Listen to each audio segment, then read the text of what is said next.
Is lifting with a rounded back bad? Well, it's first worth acknowledging that this is a bad question. And it's a bad question because it assumes that the answer could be a simple yes or no in all contexts. So let's change the question.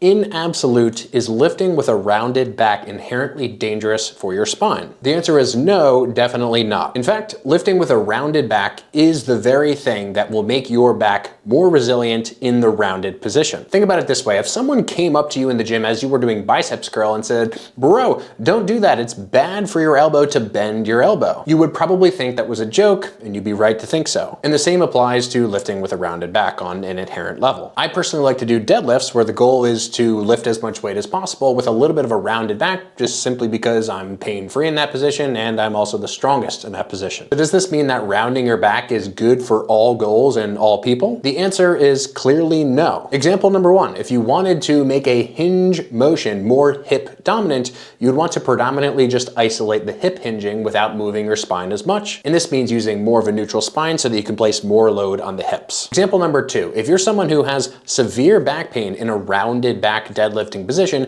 but zero pain in a neutral spine position, it's probably wise to avoid the rounded back position at least for the time being so that you can continue to lift pain-free. This isn't to say that you just avoid rounded back lifting forever, but in this specific context, it might be wise to grade exposure back to that position slowly and use positions and continue to lift pain-free. The reality is that, like anything else in the gym, rounding your back may or may not be appropriate, but this entirely depends on the context. And in my personal experience, lifting pain-free is largely just a matter of using appropriate loads, volumes, and efforts in your program. While it is fantastic that we're all getting more educated around the fact that rounded back lifting isn't inherently bad, I think we should also be careful about letting the pendulum swing too far in the direction of spine bending by demonizing people who like the neutral spine approach, as if there are just no context within which lifting with a more neutral spine could be better for someone.